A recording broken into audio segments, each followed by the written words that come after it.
80쪽을 보시면 등기의무자, 등기권리자 나와 있고요. 설명을 다 했던 건데 등기의 진정성을 확보하기 위해서 등기의무자를 등기신청 절차에 참여시키는 것이 공동신청이었죠.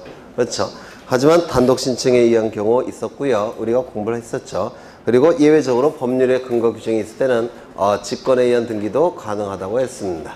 그리고 강공서의 촉탁에 의한 등기도 있죠. 이 강공서는 촉탁에 의한 등기는 신청과 의미는 똑같은 거죠. 맞습니까? 공권력의 객체인 일반 국민이 공권력의 주체인 국가기관에게 뭔가 요구할 때는 신청이라는 용어를 쓰는 것이고, 공권력의 주체인 국가기관이 또 다른 공권력의 주체인 국가기관인 등기소에게 등기를 요구하는 것은 등기를 촉탁한다, 이렇게 얘기했죠. 기억나십니까?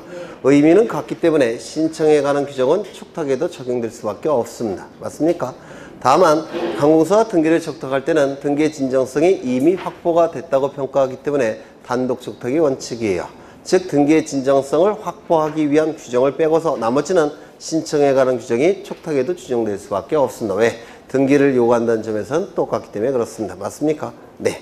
그래서 등기의무자, 등기권리자 쭉 나와 있고요.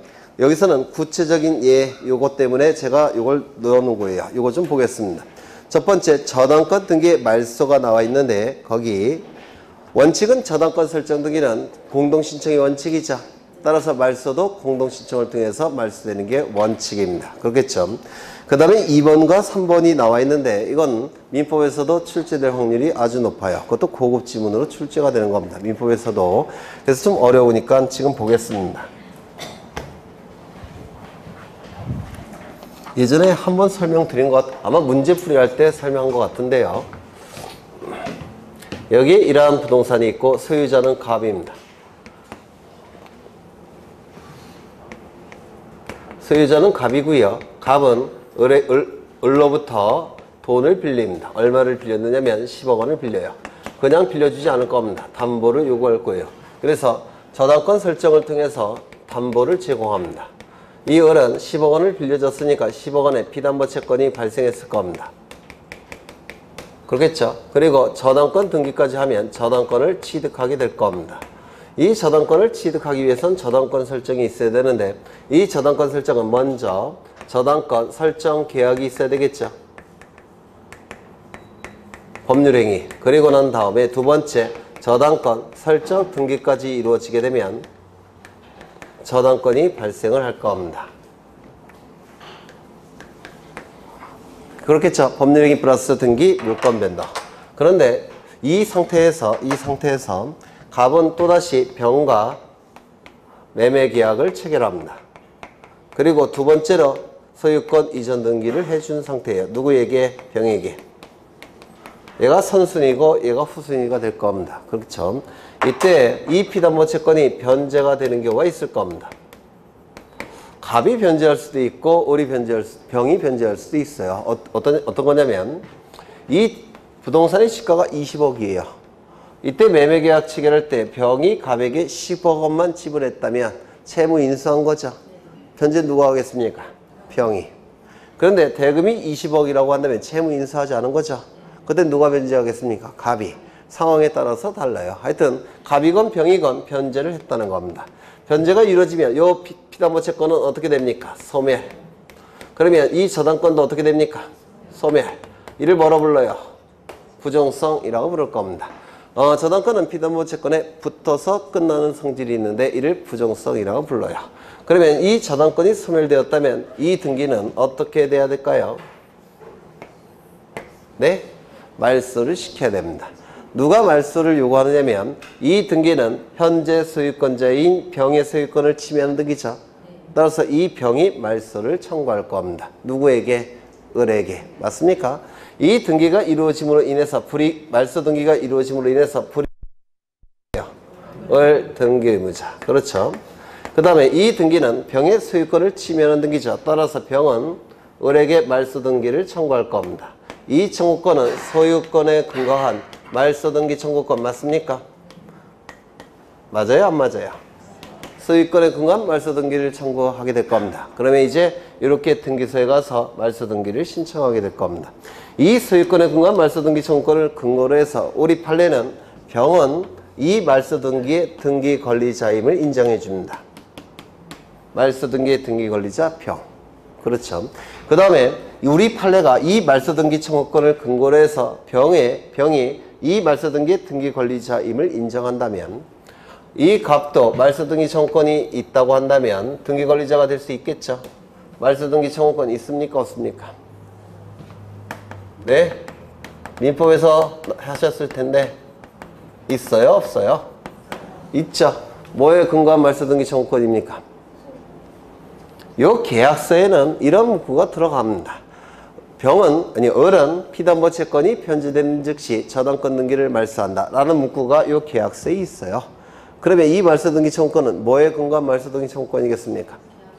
계약서, 설정 계약에 근거한 말소 등기 청구권이라고 우리 대법원 판례가 명시하고 있습니다.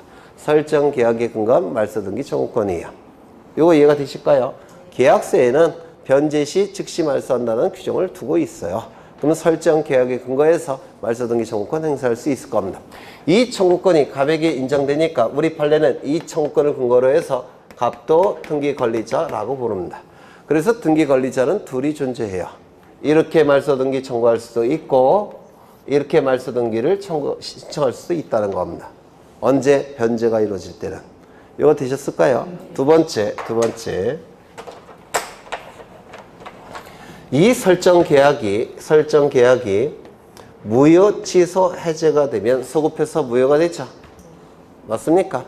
그럼 법률행위 플러스 등기 두 가지를 갖춰야지만 을에게 저당권이 발생할 텐데 설정 계약 법률행위가 무효 취소 해제가 돼버리면 이건 소급해서 무효가 되니까 이 저당권 어떻게 됩니까? 소급해서 소멸되겠죠. 맞습니까? 그러면 이것이 소급해서 소멸이 된다면 이 저당권 등기도 어떻게 해야 되겠습니까? 말소가 돼야 되겠죠.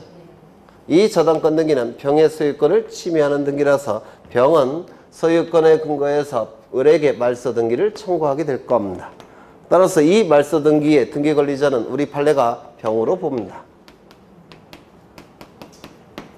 두 번째, 요 갑도 말소 등기 청구권이 있다면 이때 갑도 등기 권리자가 될 수가 있을 거예요. 갑은 을에게 말소 등기 청구할 수 있습니까? 네? 이것이 무효 취소 해제가 됐을 때 갑은 말소 등기 청구권 있습니까? 없습니까? 없어요. 왜요? 설정 계약이 무효 취소됐다고 했죠. 그러면 이게 있습니까? 없습니까? 없어요. 따라서 이 갑은 말소 등기 청구권이 없습니다. 종전 소유자는. 따라서 이때는 등기 권리자가 될 수 있습니까? 없습니까? 없을 겁니다. 그러면 말소 등기가 둘로 나눠지게 돼요. 다시요. 피담보 채권이 변제로 소멸돼서 저당권 등기가 말소가 될 때는 그때는 등기 권리자가 둘이 나타납니다. 종전 소유자, 현재 소유자. 맞습니까? 그런데 설정 계약이 무효 취소 해제, 원인 무효가 됐을 때는 이때 말소 등기의 등기 권리자는 하나만 나타납니다. 누굽니까? 현재 소유자. 이렇게 둘로 나눠지게 돼요. 이거 이해가 되실까요? 네. 미법에서 출제가 되는 것, 이게 출제가 되는 겁니다. 설정 계약에 근거한 말소 등기 청구권, 종전 소유자도 갖고 있다는 겁니다. 그렇죠. 두 번째. 여기에 이러한 부동산이 있고 소유자가 갑입니다. 갑이 을로부터 돈을 빌려요. 얼마를? 10억 원을. 그냥 안 빌려줄 겁니다. 담보를 요구할 겁니다. 그래서 갑은 을에게 저당권을 설정합니다. 그러면 을은 10억 원의 피담보 채권이 발생했죠. 그리고 이것을 담보하기 위해서 저당권 설정 계약 체결하고 저당권 설정 등기까지 이루어지게 되면 을은 저당권을 취득하게 될 겁니다. 그렇겠죠? 등기부에는 이렇게 등기가 될 거예요. 을구에. 1번 저당권 설정 을 10억 이렇게 등기가 되어 있을 겁니다. 그런데 갑자기 을이 돈이 필요해요. 한 8억 정도 필요합니다. 8억 정도. 그런데 문제는 10억 원의 채권이 있지만 이거는 변제기가 아직도 1년이 남았어요. 그런데 당장 8억이 필요해요. 그러면 을이 돈을 마련할 수 있는 방법은 두 가지가 있는데요. 이것을 다른 자에게 담보로 제공한 다음에 돈을 빌리는 방법이 있습니다. 이를 저당권부 채권질권 이렇게 얘기합니다. 질권을 설정해서 돈을 빌리는 방법이 있고요. 또 하나는 이걸 다른 자에게 파는 경우도 있어요. 10억 원 채권이니까 한 9억이면 살 사람이 있겠죠. 네, 이걸 파는 경우가 있는데 을은 팔았다는 겁니다. 누구에게? 병에게. 이걸 뭐라고 부르냐면 채권양도라고 불러요. 돈 받고 팔았다는 뜻이에요. 채권을 넘겼다라는 뜻입니다. 얘가 넘겼죠. 을을 양도인. 을이 받았죠. 병이 받았죠. 채권 양수인 이렇게 부를 겁니다. 그러면 채권이 병에게 넘어가면 요 저당권도 어떻게 될까요? 네? 따라가죠. 이를 뭐라 부릅니까? 수반성. 그렇죠. 따라서 요 병은 10억 원의 채권을 취득했을 테고 저당권도 수반성에 의해서 같이 취득할 겁니다. 저당권의 주체가 변경됐죠. 주체 변경할 때 무슨 등기할까요? 이전 등기하는 겁니다. 소유권이 주체가 바뀌면 이전 등기하는 거 아닙니까? 그렇죠. 그래서 저당권 이전 등기를 하게 될 겁니다. 이 저당권 이전 등기는 소유자를 기준으로 할 때 몇 번째 노출됐습니까? 두 번째. 따라서 주등기, 부기등기, 부기등기. 그래서 이렇게 등기할 겁니다. 즉 여기에 이렇게 등기할 거예요. 1의 1. 1번 저당권 이전 병 이렇게 저당권 이전 등기를 하게 될 겁니다. 이때 갑은 채무자 갑은 병에게 변제합니다. 변제를 했다는 겁니다. 새로운 채권자는 병이죠. 병에게 변제할 겁니다. 누가? 갑이 병에게. 설정자 갑이 저당권자 병에게 변제를 할 겁니다. 그러면 피담보 채권 소멸될 겁니다. 그러면 이 저당권도 어떻게 될까요? 소멸이 될 겁니다. 그러면 이 등기를 말소해야 될 겁니다. 그러면 이 등기를 말소해 보죠. 말소해 보겠습니다.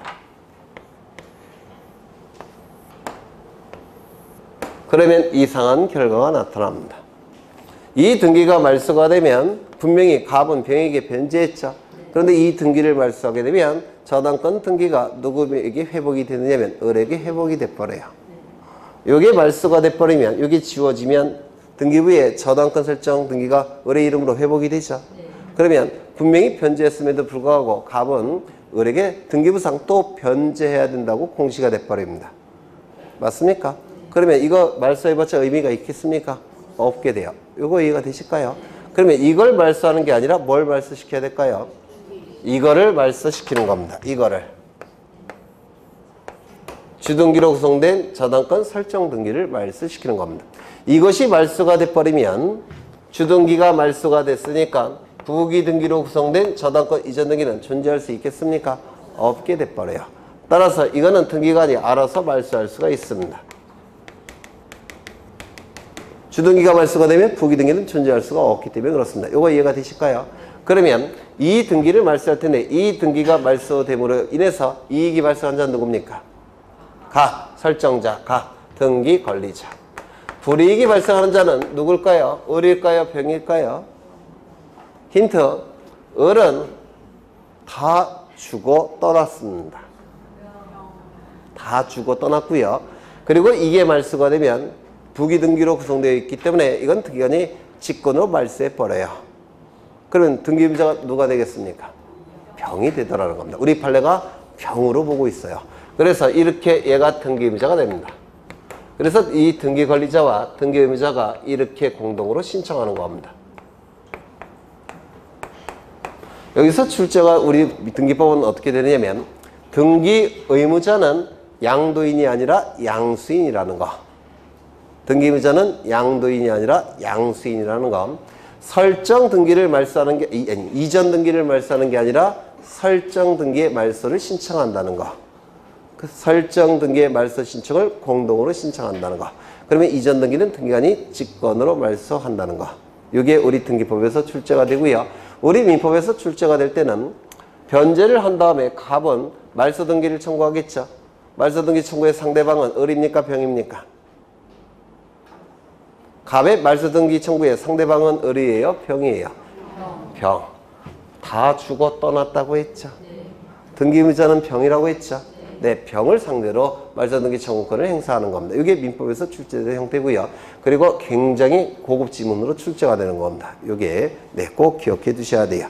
그래서 81쪽을 보시면 저당권 등기의 말소에서 동글뱅이 두 번째 보시면 피담보 채권이 변제로 소멸된 경우 피담보 그 다음에 저당권 설정 계약이 원인이 된 경우 둘로 나눠서 판단한다고 했죠.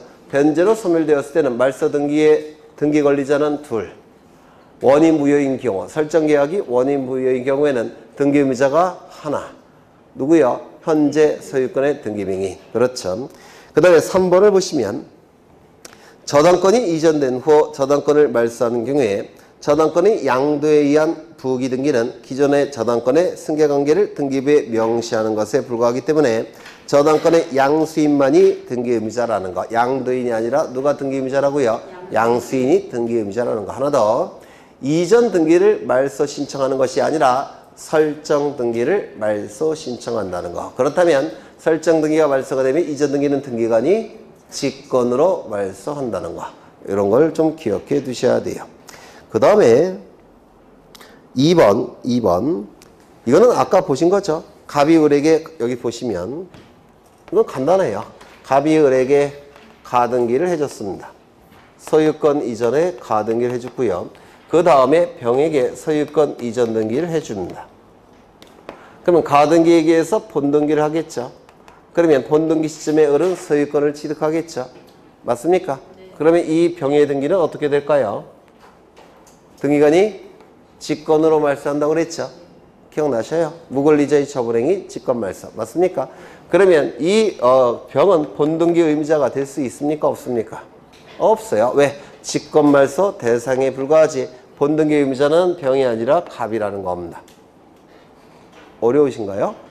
이 본등기가 이루어지면 직권 말소 되죠. 직권 말소 되기 때문에 본등기의 등기 의무자가 될 수가 없습니다. 본등기의 등기 의무자는 갑이라는 거. 그렇죠. 네, 그걸 얘기해요.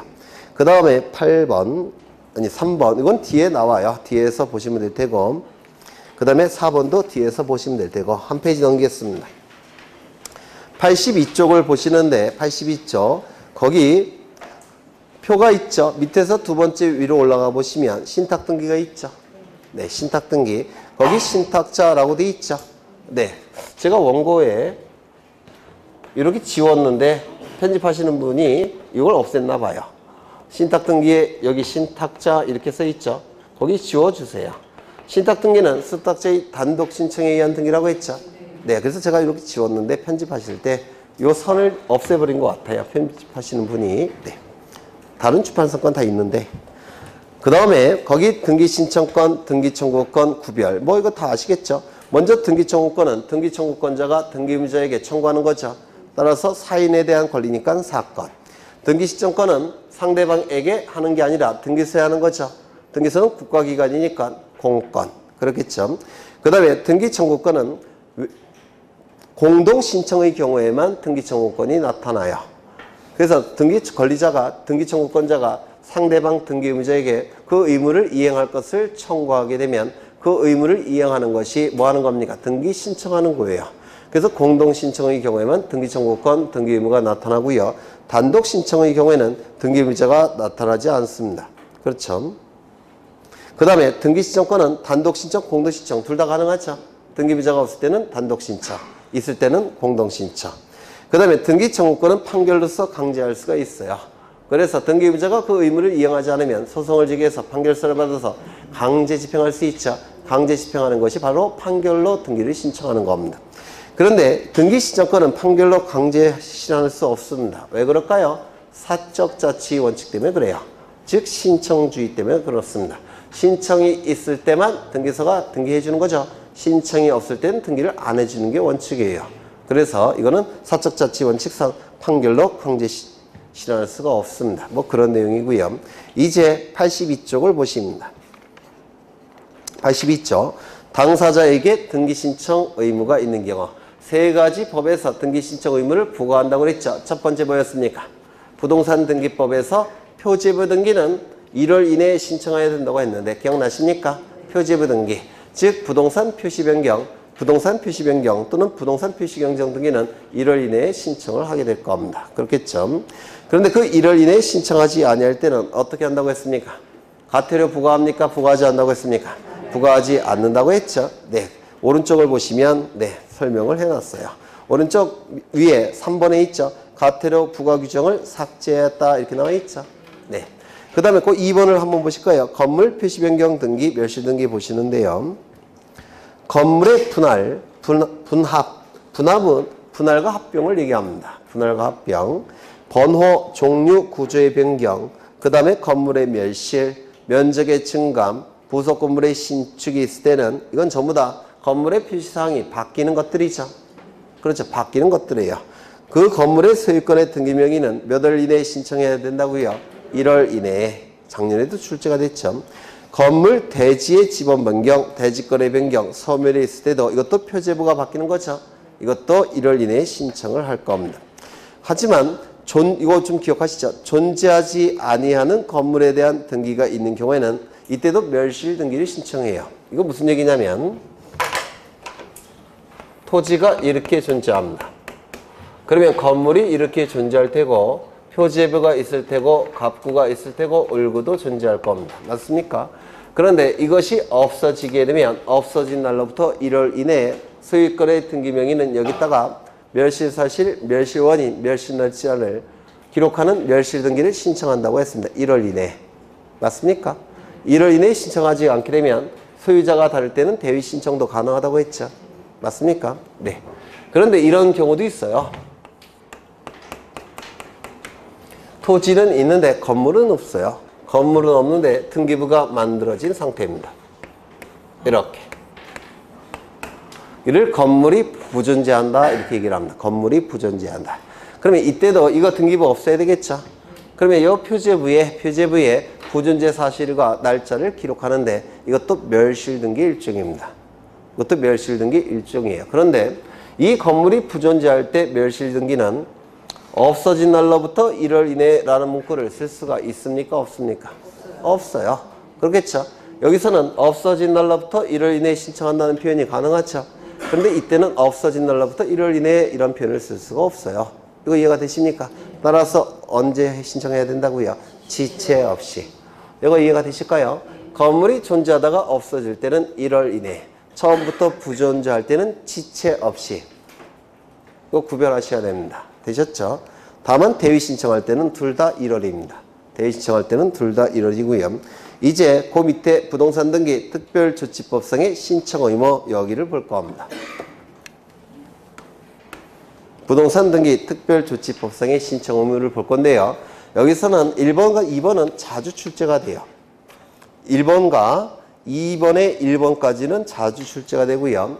그 다음에 2번의 2번은 좀 어렵습니다. 어려워서 출제는 2번 정도 됐어요. 이미. 근데 또 나올지는 저도 잘 모르겠습니다. 2번 정도 됐지만 이제 하나씩 보겠습니다. 먼저 아까 보신 바대로 소유권 보존 등기와 소유권 이전 등기는 부동산 등기 특별조치법에서 일정한 경우에는 60일 이내에 등기를 신청한다고 아까 설명드렸죠. 일단 60일을 기억해 두셔야 됩니다. 60일. 그러면 이제 보존 등기 신청 의무를 좀 볼 거예요. 갑은 여기 건물을 신축했습니다. 건물이 완성이 됐다면 이제 대장이 만들어지겠죠. 대장이 만들어지면 이제 소유권 보존 등기 신청이 가능할 겁니다. 건물이 완성이 됐으니까 대장이 만들어질 테고 건축물 대장이 만들어질 테고 건축물 대장이 만들어지면 보존 등기 신청할 수 있겠죠. 네. 이 상태에서 그런데 보존 등기 신청이 가능한 것이지 보존 등기 신청할 의무가 갑에게 있을까요? 없을까요? 없어요. 왜? 신청주의, 사적자치 원칙 때문에 보존 등기 신청이 가능할 뿐이지 보존 등기 신청할 의무는 없습니다. 여기까지 되셨습니까? 그런데 이거는 갑 혼자 있을 때 그런데 만약에 갑이 을과 매매 계약을 체결했다면 을은 소유권 이전 등기까지 갖춰야지만 소유권을 취득하죠. 그런데 소유권 이전 등기가 이루어지기 위해서는 등기부가 먼저 만들어져야 되죠. 그렇다면 여전히 갑에게 보존 등기 신청의 자유를 인정할 수 있겠습니까? 없어요. 누구 때문에? 을 때문에. 이거 이해가 되십니까? 따라서 을이 나타났다면 을을 위해서라도 이 갑은 보존 등기 신청할 의무가 발생을 하더라는 겁니다. 언제? 을이 나타났을 때. 이거 이해가 되십니까? 그러면 시간이 이렇게 흘러갑니다. 그리고 이 시점은 건물이 완성이 돼서 보존 등기 신청이 가능한 시점이에요. 그리고 이 시점은 부동산에 대해서 갑과 을이 매매 계약을 체결한 시점입니다. 그러면 을이 나타난 시점은 어느 시점입니까? 이 시점. 이 시점부터 60일 이내에 갑은 보존 등기 신청할 의무가 있다는 겁니다. 보존 등기를 신청할 의무가 있다라는 겁니다. 그래야지만 그 의무를 이행할 테고, 그래야지만 나중에 을의 이름으로 등기가 가능할 겁니다. 이거 이해가 되실까요? 이때는 의무를 부과할 수 있다 없다? 없다. 왜? 신청주의 때문에. 되셨죠? 네, 두 번째, 갑은 건물을 짓고 있는 도중입니다. 아직 건물을 완성하지 못했어요. 보존등기 신청이 가능합니까? 불가능합니까? 불가능합니다. 이 상태에서 갑은 을과 매매계약을 체결합니다. 사적자치 원칙상 존재하지 않는 건물도 매매계약이 가능해요. 우리 아파트 분양받죠? 아파트 건설된 다음에 분양받습니까? 아직 지을 준비도 안 하는데 분양받습니까? 지을 준비도 안 하고 있죠? 그게 이거예요. 이게. 그래서 건물이 없어도 매매계약 체결이 가능해요. 사적자치 원칙상. 그러면 이제 이 을은 소유권 이전 등기까지 이루어져야지만 소유권을 취득하겠죠. 이것이 먼저 이루어진 다음에 그 다음에 건물이 완성이 됐다는 겁니다. 그 다음에 건물이 완성이 됐습니다. 완성이 돼야지만 대장이 만들어질 테고 보존등기 신청이 가능하겠죠. 맞습니까? 그러면 이때 보존등기 신청 가능, 즉 갑이 자율세에 맡겨놓을 수가 없습니다. 누구 때문에? 을 때문에. 을의 이름으로 이전 등기가 되기 위해서 먼저 등기부가 만들어져야 되죠. 그래서 이때는 갑에게 보존등기 신청할 의무를 부과하겠다는 겁니다. 그러면 시간이 이렇게 흘러갈 테고 먼저 이 시점에 갑과 을이 매매계약을 체결했죠. 그리고 건물이 완성돼서 보존등기 신청이 가능한 시점은 이 시점이 될 겁니다. 건물이 완성이 돼서 보존등기 신청이 가능한 시점은 이 시점이 돼요. 그러면 이때부터라도 뭘 등기를 해야 됩니까? 60일 이내에 보존등기 신청해야 되겠죠. 이렇게 해야 되겠다는 겁니다. 그러면 이때는 보존등기 신청 의무를 부과할 수 있습니까? 없습니까? 없어요. 왜요? 건물이 아직 미완성 상태일 테니까. 외기분단성이 없을 테니까. 용도성이 없을 테니까. 이거 이해가 되실까요? 네. 그래서 두 가지 요건을 다 충족을 해야지만 보존등기 신청 의무를 부과할 수 있다는 거예요. 쉽게 얘기해서. 건물도 완성되고 제3자도 나타나. 건물 완성되고 제3자 두 개를 동시에 충족할 때 보존등기 신청 의무를 부과할 수 있습니다. 며칠 이내에? 60일 이내에. 이거 되셨을까요? 네. 두 번째. 여기 이러한 부동산이 있고 소유자가 갑입니다. 갑이 을과 매매계약을 체결합니다. 매매계약이 체결되면 갑에게는 소유권 이전 등기 의무가 발생하죠. 그리고 대금 지급 채권이 발생할 겁니다. 을에게는 소유권 이전 등기 청구권이 발생하고 대금 지급 채무가 발생하죠. 이 두 개의 채무는 대금 지급 채무 두 개의 채무는 무슨 관계일까요? 대가 관계죠. 맞습니까? 따라서 이 매매계약은 무슨 계약이라고 얘기합니까? 쌍무계약이라고 불러요. 쌍방 당사자에게 채무를 발생시키는 계약, 쌍무계약 이렇게 부릅니다. 그렇겠죠? 그러면 이 두 가지 의무는 동시이행 관계 있죠? 맞습니까? 동시이행 관계가 있을 겁니다. 그러면 시간이 이렇게 흘러갈 때 이 시점은 갑과 을 사이에 매매계약이 체결된 시점입니다. 매매계약이 체결된 시점이에요. 두 개의 의무는 동시이행 관계가 있으니까 이 을은 이 의무를 언제 이 을은 언제 자신의 이름을 등기를 할 수가 있겠습니까? 네?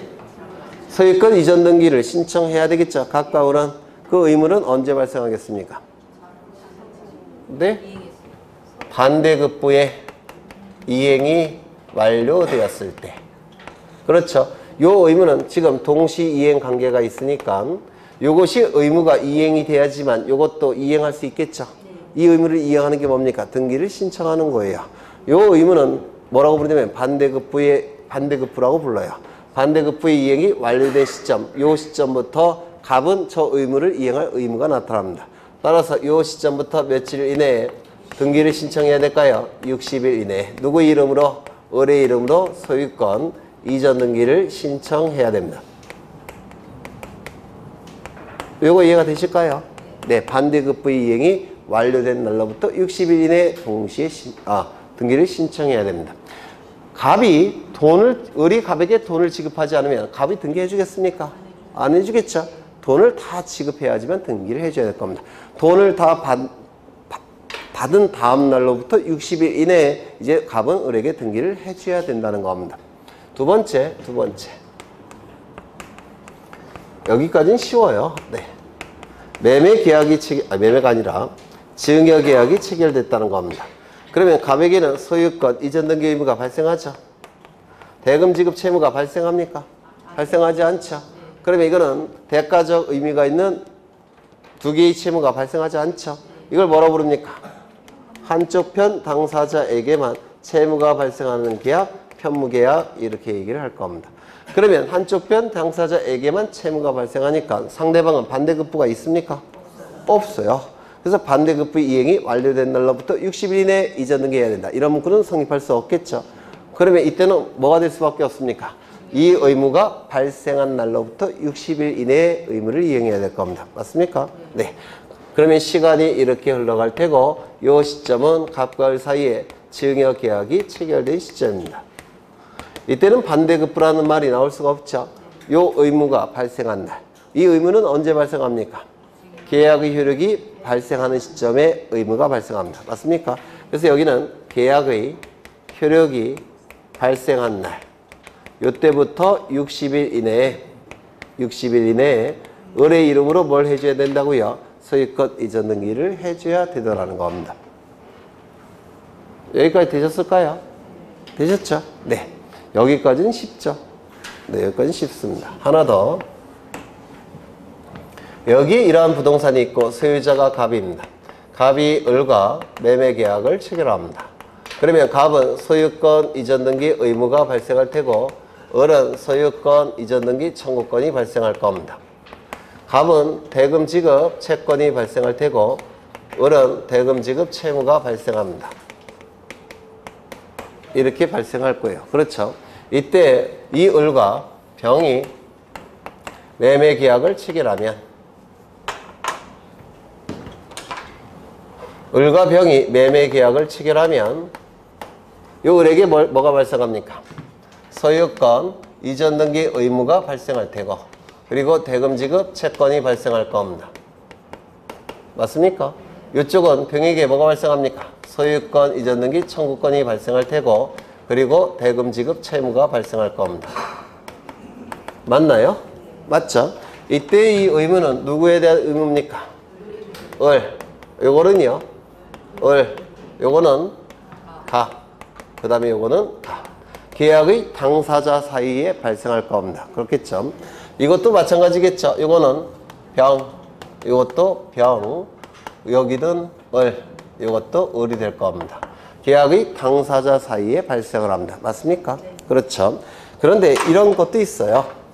지금 갑을 매도인이라고 부를 테고 요 을을 매수인이라고 부르죠. 매수인의 지위를 이전시키는 계약이 있습니다. 우리 민법에. 매수인의 지위를 이전시키는 계약. 매수인의 지위는 이러한 권리와 의무를 가진 상태가 매수인의 지위예요. 그럼 이 지위가 고스란히 이전이 됩니다. 그러면 병에게는 소유권 이전 등기 청구권이 발생을 할 테고요. 그 다음에 대금 지급 채무가 발생을 할 텐데 누구에 대한 권리입니까? 누구에 대한 채무입니까? 그러면 이 매매 계약을 뭐라고 부르냐면 소유권 이전 계약이라고 불러요. 소유권을 이전시키는 계약. 그리고 이 지위 이전 계약과 소유권 이전 계약은 같은 겁니까? 다른 겁니까? 완전히 달라요. 왜 같아요? 여기 다르잖아요. 다르지 않습니까? 이건 달라요. 여러분 시험법에 있는 건 이것만 있고요. 근데 채권법에 보면 이런 것도 있어요. 그래서 의미가 완전히 다릅니다. 이거 이해가 되실까요? 그럼 이 지위 이전 계약을 통해서 이것도 바뀌겠죠? 이거 뭐로 바뀌겠습니까? 병. 이게 지위 이전 계약이에요. 지위 이전. 매수인의 지위가 고스란히 이전된다는 뜻입니다. 이거 이해가 되셨을까요? 네. 그러면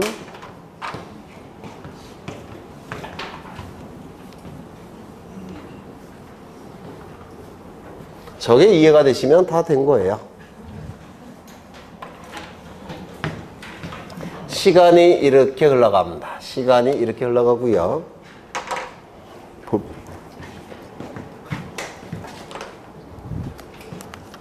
요 시점은 이 부동산에 대해서 갑과 을이 소유권 이전 계약을 체결한 시점입니다.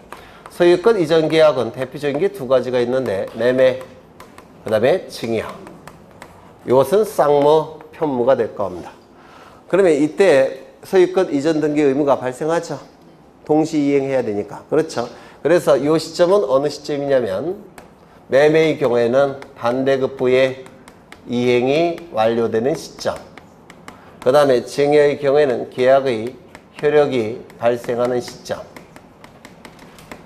이때는 동시 이행 의무가 발생하니까 누구의 이름으로 등기를 신청해야 됩니까? 을의 이름으로. 맞습니까? 이 시점부터 며칠 이내에 을의 이름으로 이전 등기 해줘야 됩니까? 60일 이내에 을의 이름으로 소유권 이전 등기를 신청해야만 됩니다. 맞습니까? 그렇죠. 그런데 그 이후에 을이 병과 소유권 이전 계약을 체결합니다. 그리고 지위 이전 계약을 체결했다는 겁니다. 그렇다면 요 병이 나타나기 전까지는 이전 등기 을의 이름으로 해줘야 되겠죠. 맞습니까? 만약에 이 이전 등기를 해주지 않게 되면 어떤 등기가 나타날 가능성이 있습니까? 네? 여러분이 을이라면 이때 병과 매매계약을 체결했을 때 여러분 이름으로 등기하고 병의 이름으로 등기해 줄까요? 아니면 곧장 병의 이름으로 등기하도록 할까요? 세금 안 내기 위해서. 또는 무슨 등기가 나타날까요? 중간생략 등기가 나타납니다. 맞습니까? 그래서 이 을의 이름으로 등기하지 않게 되면 중간생략 등기가 나타나니까 이 병이 나타나기 전까지는 무조건 을의 이름으로 등기를 해야 된다는 겁니다. 을의 이름으로 소유권 이전 등기를 신청해야만 됩니다. 누가 나타날 때까지? 병이 나타나기 전까지. 이거 이해가 되실까요? 그렇죠. 네. 두 번째. 이 시점은 이 부동산에 대해서 갑과 을이 소유권 이전 계약을 체결한 시점입니다. 여기는 뭐가 있다고요? 증여, 매매 또는 증여가 있을 겁니다. 편무, 쌍무. 그렇죠. 그리고 이 시점은 반대급부의 이행이 완료된 시점 또는 계약의 효력이 발생한 시점. 이렇게 될 겁니다. 그렇겠죠? 그러면 이 시점부터 며칠 이내에 을의 이름으로 등기해야 됩니까? 60일 이내에 을의 이름으로 등기를 해야 될 겁니다. 여기까지 되셨습니까? 그렇죠. 매매일 때는 반대급부의 이행이 완료된 날로부터 60일 이내에, 증여계약일 때는 계약의 효력이 발생한 날로부터 60일 이내에 을의 이름으로 등기를 해야 됩니다. 이거 되셨습니까? 그렇죠. 그런데 만약에 요 시점에 을과 병이 소유권 이전 등기를 소유권 이전 계약을 체결한다면 이때는 요때부터 을의 이름으로 60일 이내에 등기를 갖춘 다음에 병의 이름으로 등기를 해야 되겠죠. 맞아요, 안 맞아요? 지금 갑과 을 간에 소유권 이전 계약 체결했죠. 그리고 그 이후에 을과 병이 소유권 이전 계약 체결했죠. 그래 만약에 이런 규정이 없다고 한다면 이때도 중간 생략 등기가 나타날 가능성이 있죠. 따라서 이 규정을 통해서 을의 이름으로 반드시 등기를 해야 됩니다. 그리고 나서 병에게 등기를 해줘야 됩니다. 이 규정 때문에 중간 생략 등기가 나타나겠습니까? 안 나타나겠습니까? 안 나타날 겁니다. 이거 이해가 되실까요? 네. 이제 마지막 하나. 이 시점은 이 부동산에 대해서 갑과 을이 소유권 이전 계약을 체결한 시점입니다. 그 다음에 이 소유권 이전 계약은 매매도 있고 증여도 있다고 했죠. 매매 또는 증여가 있을 겁니다. 그런데 이 시점이 무슨 시점이냐면 을과 병 사이에 지위 이전 계약을 체결한 시점입니다. 지위 이전 계약을 체결했어요. 그리고 이 시점은 반대급부의 이행이 완료된 시점, 그리고 계약의 효력이 발생한 시점입니다. 이 시점이. 그렇다면 이때 이 시점부터 60일 이내에 을의 이름으로 소유권 이전 등기를 해야만 되겠습니까? 이때는 힌트. 지위 이전 계약이 체결됐죠. 그러면 을의 지위, 매수인의 지위가 이제 누구에게 넘어갑니까? 병에게 다 넘어갔죠. 따라서 이렇게 매매 계약을 체결한 것과 같은 결과가 돼버렸죠. 이 경우는 맞습니까? 그렇다면 을의 이름으로 등기할 필요가 있습니까? 없습니까? 없게 돼버려요. 이때는 반대급부의 이행이 완료된 날, 계약의 효력이 발생한 날로부터 60일 이내에 소유권 이전 등기를 신청해야만 된다라는 규정이 나오면 맞는 지분입니까? 틀린 지분입니까? 이건 틀린 지분이 돼버려요. 왜? 을의 지위가 고스란히 병에게 넘어갔으니까 반대급부를 이행하는 자는 누굽니까? 병. 그렇죠? 소유권 이전 등기 의무가 발생하는 것도 누구에 대한 의무입니까? 병. 따라서 병의 명의로 등기해야 되지 을의 명의로 등기해서는 안 됩니다. 이때는 중간생략 등기가 처음부터 나타날 여지가 없다는 겁니다. 이거 이해가 되실까요? 되실 듯 말 듯은 할까요? 네, 이것도 앞으로 너댓 번 더 할 거니까 네, 다시요. 여기서 이게 출제가 됐는데요. 지위 이전 계약이 반대급부 이행이 완료된 날, 그 다음에 계약의 효력이 발생한 날 이전에 발생했다면, 요 계약이 요 이전에 발생했다면 을의 이름으로 등기할 필요가 처음부터 없게 돼버립니다. 요걸 기억하시라고요. 요거. 네. 그래서 어려운 걸 다 보셨고요. 이제 판결에 의한 등기 신청 보겠습니다. 두 가지를 더 봐야 되는데 시간은 없고, 지금 우리 시험에서 출제된 최고 수준까지 다 보는 거예요. 저게 최고 수준이었어요. 네. 그 다음에 이제 판결에 의한 등기 신청 보실 텐데, 여기에 이러한 부동산이 있고 소유자가 갑입니다. 갑이 을과 매매 계약을 체결합니다. 매매 계약이 체결되면 갑에게는 소유권 이전 등기 의무가 발생할 테고, 을에게는 소유권 이전 등기 청구권이 발생하겠죠. 맞습니까? 그래서 이 청구권자가 의무자에게 이행을 청구합니다. 이행을 청구하면 이 갑은 의무를 이행해야 되겠죠. 의무를 이행하는 것이 등기를 신청하는 거예요. 의무를 이행하는 것이. 그리고 갑은 같이 신청하게 될 겁니다. 등기소에 가서. 등기까지 이루어지면 갑에게는 소유권 상실하겠죠. 소유권 이전 등기까지 이루어지면 갑은 소유권을 상실할 테고, 이러한 자를 뭐라 부릅니까? 등기 의무자. 을은 소유권 취득하겠죠. 이러한 자를 뭐라 부릅니까? 등기 권리자라고 부를 겁니다. 이때 을은 등기를 신청하고자 하는데 이 갑이 이 의무를 이행하지 않더라는 겁니다. 이행을 하지 않으면 등기 신청해주지 않겠죠. 그러면 을의 이름으로 등기가 되겠습니까? 안 될 겁니다. 이때 을은 어떻게 한다고요? 법원에 소송을 제기합니다.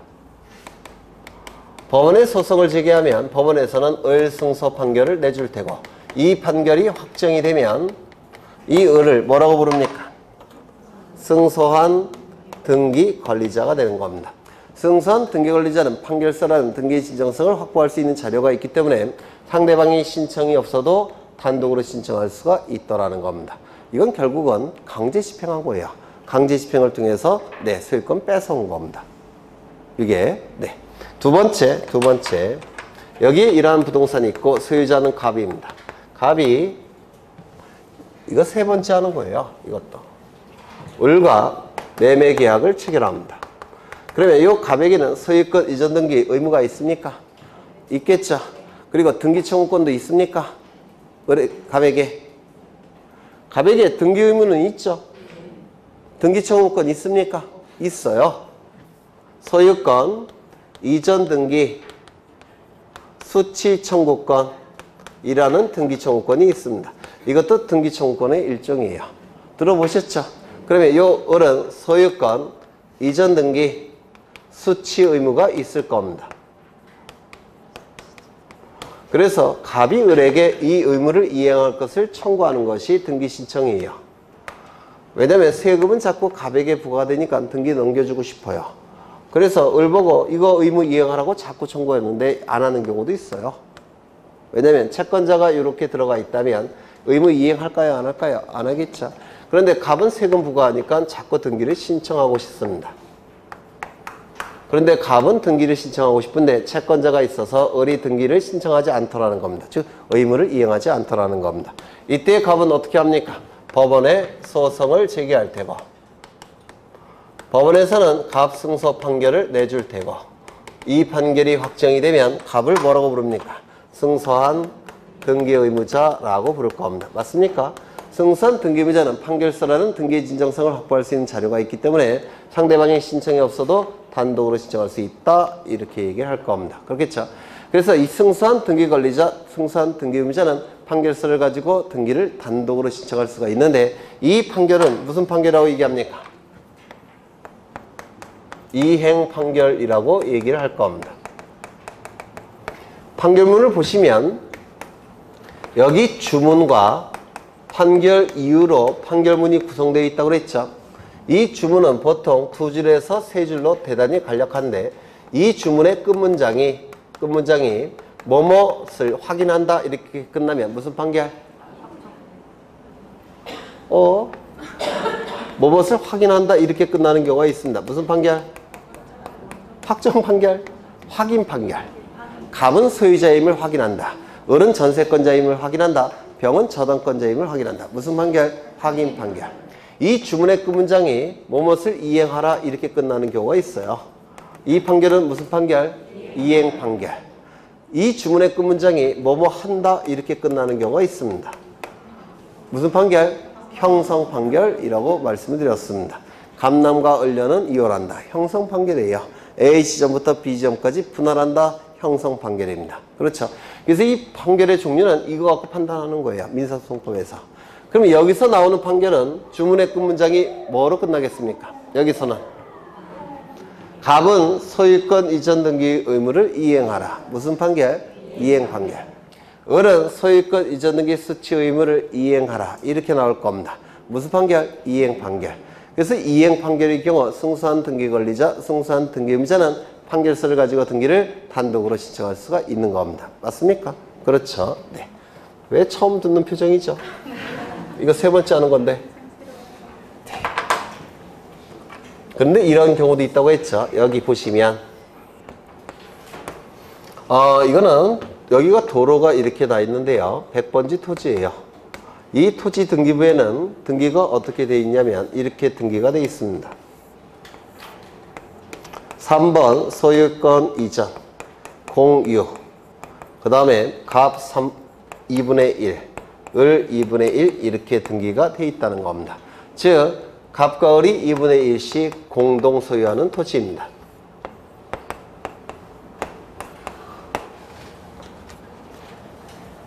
이렇게 될 수 있겠죠. 그런데 문제는 하루는 정치 얘기하다가 대판 싸웠어요. 정치 얘기하다가. 정치나 종교 얘기하면 싸우게 되죠. 그렇죠. 대판 싸웠습니다. 그래서 갑이 을에게 뭐라고 그랬냐면 등기부에 너랑 같이 이름을 같이 둘 수 없으니까 이것 쪼개자 이렇게 제안을 합니다. 쪼갤 때는 여기 공평하게 2분의 1씩 A 지점부터 B 지점까지 분할을 한 다음에 이쪽은 내가 가질 테니까 이쪽은 네가 가져라 이렇게 제안을 합니다. 공평하죠? 네? 안 공평해요. 네, 안 공평하죠. 면적이 똑같다고 하더라도 가격은 하늘과 땅 차이겠죠. 그래서 얘가 거절하니까 열받은 요 갑이 소송을 제기합니다. 법원에. 이때 제기하는 소송이 뭐냐면 공유물 분할소송이라고 불러요. 공유물 분할의소를 제기합니다.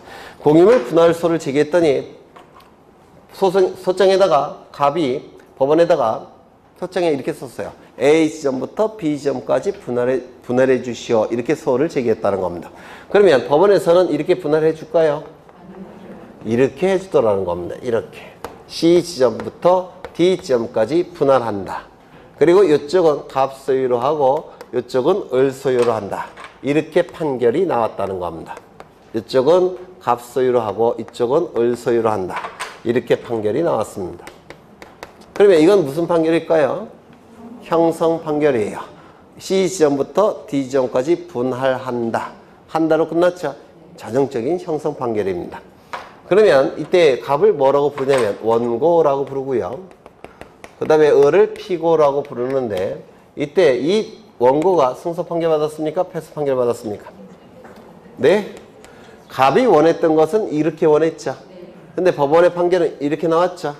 원고가 원했던 바가 이루어지지 않으면 그건 패소 판결이에요. 따라서 이건 원고 패소 판결입니다.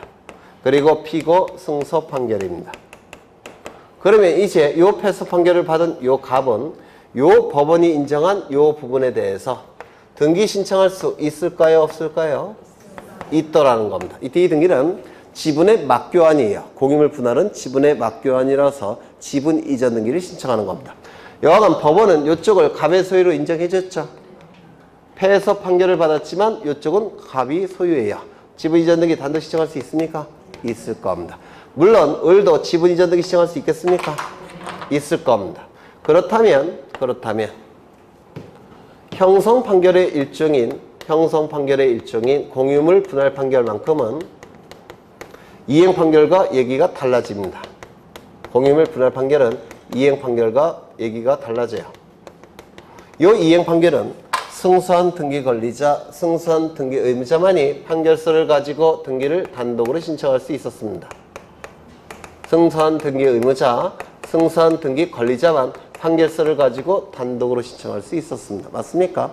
그런데 이 공유물 분할 판결은 승소, 패소 둘 다 신청할 수 있었죠. 원고, 피고 둘 다 신청할 수 있죠. 따라서 승소 여부, 패소 여부, 원고 여부, 피고 여부 따질 필요가 있습니까? 없더라는 겁니다. 이게 자주 출제가 돼요. 요게. 그 다음에 나머지는 시간을 아끼기 위해서 책을 좀 보겠습니다. 이때의 판결은 확정 판결일 걸 요구합니다. 미확정 판결은 상급법원에 올라가서 뒤집힐 수 있는 판결이 미확정 판결이에요. 그러면 미확정 판결을 가지고 등기가 됐을 때 상급법원에 의해서 판결이 뒤집히면 어떻게 돼야 됩니까? 말소돼야 되겠죠. 그건 너무나도 비경제적이에요. 따라서 뒤집힐 가능성이 없는 판결, 즉 확정 판결을 가지고 등기를 신청해야 됩니다. 그렇다면 가집행 선고부 판결은 확정 판결일까요? 미확정 판결일까요? 미확정 판결입니다. 따라서 가집행 선고부 판결을 가지고는 단독으로 신청할 수 있습니까? 없습니까? 없다라고 얘기할 겁니다. 확정 판결일 것을 요구하기 때문에 등기를 신청하는 자는 확정 판결이라는 걸 증명해야 되겠죠. 따라서 확정 증명서를 등기 신청 시 첨부해야 됩니다. 확정 증명서를 등기 신청 시 첨부해야 돼요.